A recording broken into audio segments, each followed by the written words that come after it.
지구 반대편 남미에서 벌어진 일이 왜 평양의 심장부를 흔들고 있을까요? 베네수엘라의 위기는 단순한 지역 문제가 아닙니다. 그것은 북한 김정은 정권에게 던져지는 가장 직접적이고 강력한 경고 메시지입니다. 다음은 내 차례인가? 라는 불안감은 평양 지도부 전체를 뒤덮고 있을 것입니다. 이 두 독재 국가 간의 섬뜩한 평행 이론을 지금부터 자세히 살펴보겠습니다. 니콜라스 마두로는 2013년 우고 차베스의 갑작스러운 사망 이후 베네수엘라의 대통령직을 승계했습니다. 반면 김정은은 2011년 부친 김정일 사망 후 북한의 최고 지도자가 되었죠. 두 사람 모두 강력한 카리스마를 지닌 선대 지도자의 후광을 얻고 권좌에 올랐다는 공통점을 가지고 있습니다. 그러나 그들의 통치 방식은 점차 자신들만의 독재적인 색채를 띠기 시작했습니다. 베네수엘라는 한때 세계 최대의 석유 매장량을 자랑했지만 마두로 정권의 무능한 경제 정책과 미국의 강력한 제재로 인해 극심한 경제난에 시달리고 있습니다. 북한 역시 마찬가지입니다. 핵무기 개발로 인한 유엔 및 미국의 전례 없는 제재로 인해 경제는 사실상 마비 상태이며 국제사회로부터 고립되어 있습니다. 두 정권 모두 자원과 인민을 착취하여 정권을 유지하려는 공통점을 보입니다. 독재 정권의 특징 중 하나는 지도자에 대한 개인 숭배를 강요하는 것입니다. 마두로는 차베스의 영원한 계승자로 자신을 포장하며 대중의 충성을 요구합니다. 김정은 역시 백두혈통을 내세워 절대적인 권위를 구축하고 대대적인 우상화 작업을 통해 인민의 사상을 통제합니다. 정보 통제와 끊임없는 선전은 이들 독재 정권 유지의 핵심 전략입니다. 베네수엘라와 북한 모두 군부가 정권 유지의 핵심적인 기반입니다. 마두로는 군부에 막대한 특혜를 제공하며 충성을 사고자 노력합니다.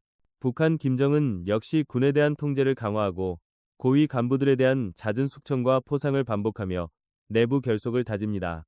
그러나 내부 불만은 항상 존재하며 군부의 이탈은 독재 정권을 무너뜨릴 가장 치명적인 약점이 될 수 있습니다. 국제사회의 제재와 고립 속에서 베네수엘라와 북한은 러시아와 중국에 대한 의존도가 매우 높습니다. 러시아는 베네수엘라의 군사장비와 경제 지원을 제공하며 마두로 정권의 버팀목이 되어왔습니다. 북한 역시 중국과 러시아로부터 식량, 에너지, 그리고 정치적 지지를 얻으며 생존하고 있습니다. 그러나 이들의 지원은 무한하지 않으며 자국의 이익에 따라 언제든 변할 수 있는 불안정한 방패막이입니다. 독재 정권의 잔혹성은 인권 유린에서 극명하게 드러납니다. 베네수엘라에서는 반정부 시위가 무력으로 진압되고 수많은 정치범들이 구금되거나 고문당했다는 보고가 끊이지 않습니다. 북한의 인권 탄압은 국제사회의 주요 비판 대상입니다. 정치범 수용소, 공개 처형, 그리고 주민들에 대한 광범위한 감시와 통제는 상상을 초월합니다. 이들은 국민의 기본권을 철저히 무시하며 공포를 통해 정권을 유지합니다. 미국은 베네수엘라와 북한 정권을 모두 폭정의 전초기지로 규정하며 강력한 압박을 가해왔습니다. 마두로 정권에 대해서는 석유 금수 조치, 자산 동결 등 전례 없는 경제 제재를 부과했습니다. 북한에 대해서는 핵 프로그램 포기를 위한 경제 제재와 외교적 고립을 심화하고 있습니다. 미국은 두 정권 모두에게 체제 변화를 요구하며 이는 두 독재자에게 공통의 외부적이 되었다는 인식을 심어주었습니다.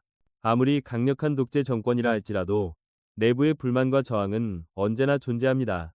베네수엘라에서는 수년간 대규모 반정부 시위가 끊이지 않았고 국민들의 생활고는 극에 달해 정권에 대한 불신이 깊어졌습니다.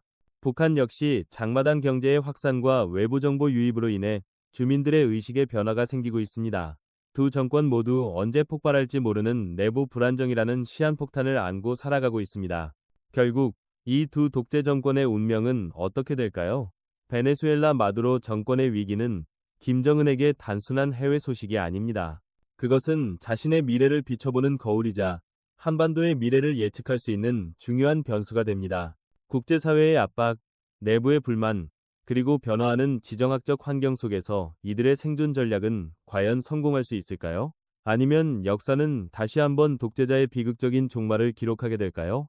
우고 차베스는 베네수엘라의 정치 지형을 바꾸었지만 석유에만 의존하는 경제 구조는 마두로에게 치명적인 유산이 되었습니다.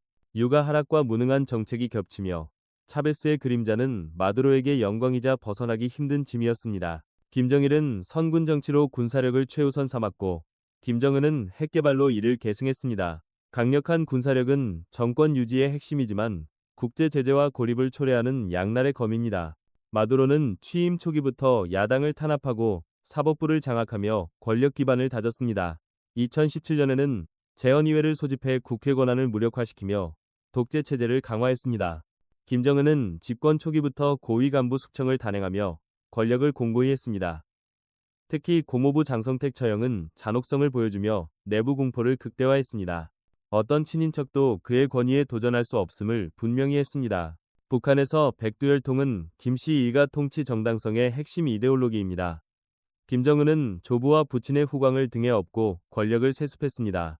이 혈통은 정권 유지에 가장 강력한 기반이 됩니다. 베네수엘라는 북한과 달리 명확한 승계 구도가 없습니다. 마두로 이후 잠재적인 후계자가 부각되지 않아 정권이 흔들릴 경우 심각한 권력 공백과 내부 혼란을 초래할 수 있습니다.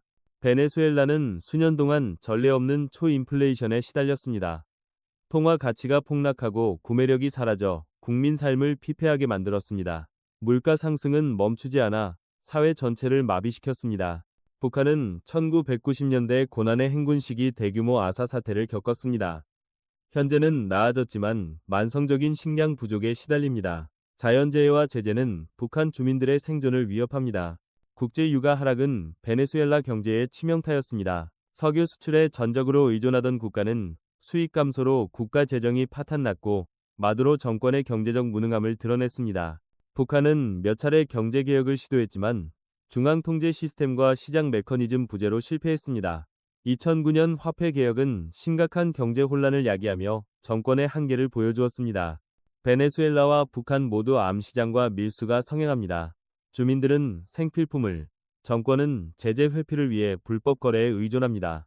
이는 공식 경제 시스템 붕괴와 그림자 경제의 심화를 보여줍니다. 베네수엘라는 최대 석유 매장량을 가졌음에도 국영 석유회사 PDVSA의 부패와 비효율로 생산량이 급감했습니다. 북한 역시 풍부한 광물 자원을 제대로 개발하지 못해 경제를 악화시키고 있습니다. 베네수엘라의 경제 위기는 대규모 인구 유출, 특히 고학력 전문직 인력의 해외 이탈을 초래했습니다. 이는 국가의 미래 성장 잠재력을 심각하게 훼손하는 두뇌 유출 현상입니다. 북한 탈출 주민들의 이야기는 국제사회에 북한 현실을 생생하게 전달합니다.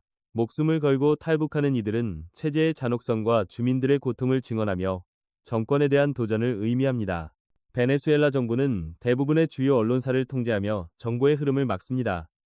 국영방송은 마두로 정권의 선전도구로 전락했고 비판적 보도는 찾아보기 힘듭니다. 북한의 조선중앙TV는 김씨 일가 우상화의 핵심 선전 매체입니다. 주민들은 외부 정보에 접근할 수 없으며 모든 콘텐츠는 체제 선전과 충성심 고취를 목적으로 제작됩니다.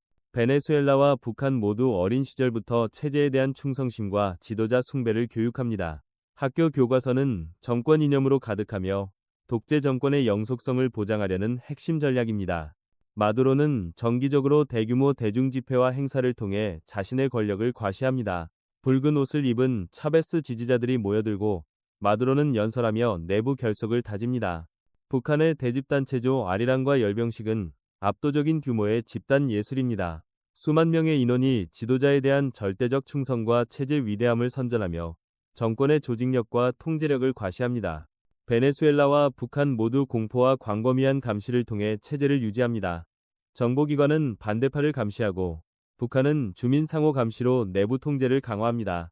마두로 정권은 콜렉티보스라 불리는 무장 민간단체를 이용해 반정부 시위를 진압하고 야당을 위협합니다.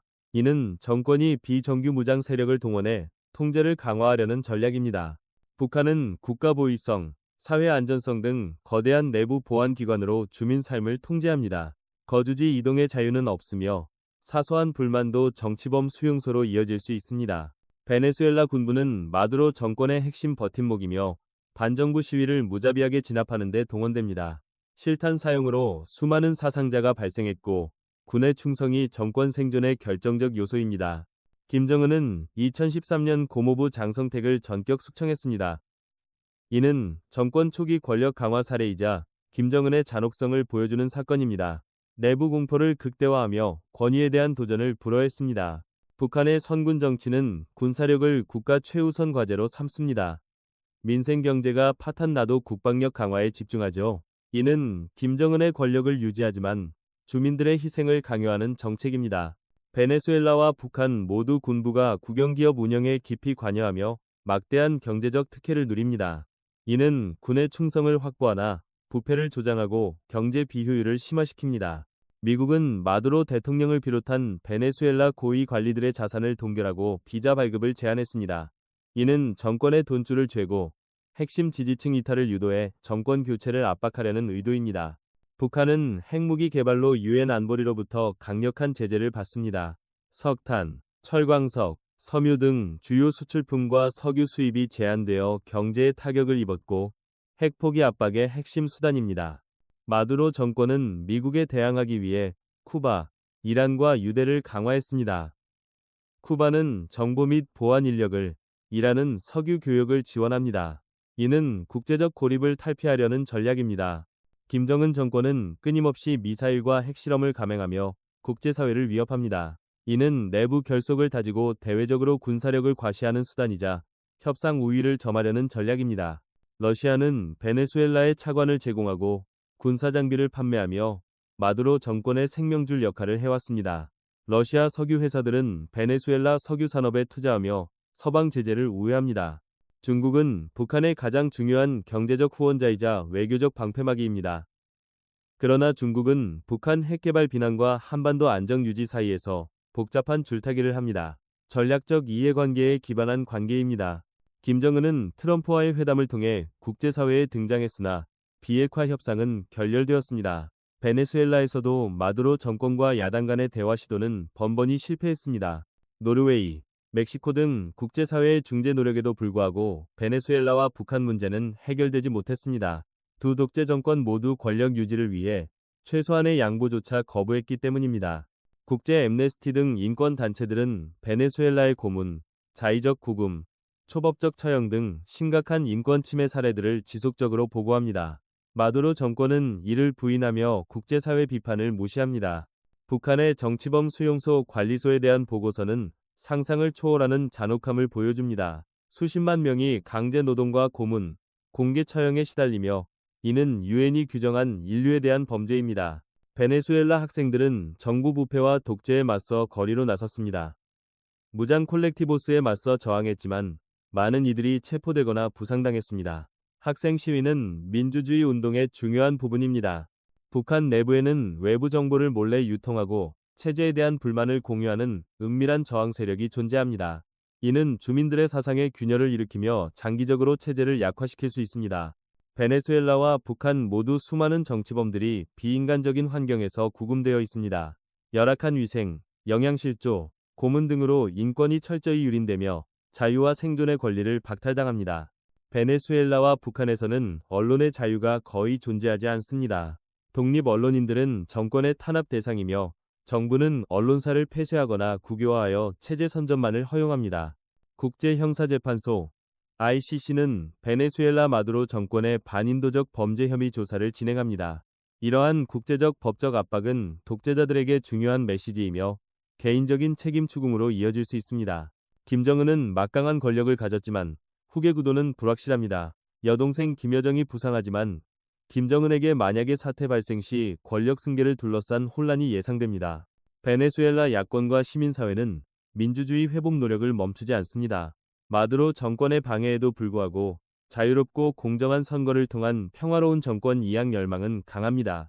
북한의 미래는 불확실합니다. 급작스러운 붕괴, 점진적 개혁, 혹은 현상 유지 등 다양한 시나리오가 논의됩니다. 어떤 방향이든 한반도 전체에 엄청난 영향을 미칠 것입니다. 코로나19 팬데믹과 기후변화 같은 전 지구적 사건들은 베네수엘라와 북한의 취약성을 심화시켰습니다. 봉쇄는 경제난을 가중시키고 외부 지원을 어렵게 만들어 독재 정권의 취약성을 드러냅니다. 마두로는 변덕스럽고 카리스마가 부족하지만 김정은은 더 예측 불가능하고 잔혹합니다. 마두로는 유화적 제스처를 취하기도 하지만 김정은은 핵무기 개발 목표를 향해 거침없이 나아갑니다. 권력 상실 불안감과 국제적 고립은 두 지도자에게 막대한 심리적 압박을 가합니다. 이는 편집증적 의심과 극단적인 통치 방식으로 이어질 수 있습니다. 화려한 권좌 뒤에는 외로움과 불안이 따릅니다. 결국 가장 큰 고통을 받는 것은 평범한 베네수엘라와 북한 주민들입니다. 생존권을 위협받고 자유를 박탈당한 이들의 희생은 독재 정권 유지 비용으로 치러집니다. 국제 시민사회, 인권운동가, 인도적 지원 단체들은 베네수엘라와 북한 주민들을 돕기 위해 노력합니다. 이들의 활동은 현실을 알리고 변화 희망을 지피는 중요한 역할을 합니다. 베네수엘라와 북한 독재 정권의 평행이론은 독재가 어떤 길을 걷는지 보여줍니다. 국제 압박과 내부 불만은 독재자를 위협하며 역사는 반복되어 모든 독재는 결국 파멸한다는 교훈을 되새겨야 합니다.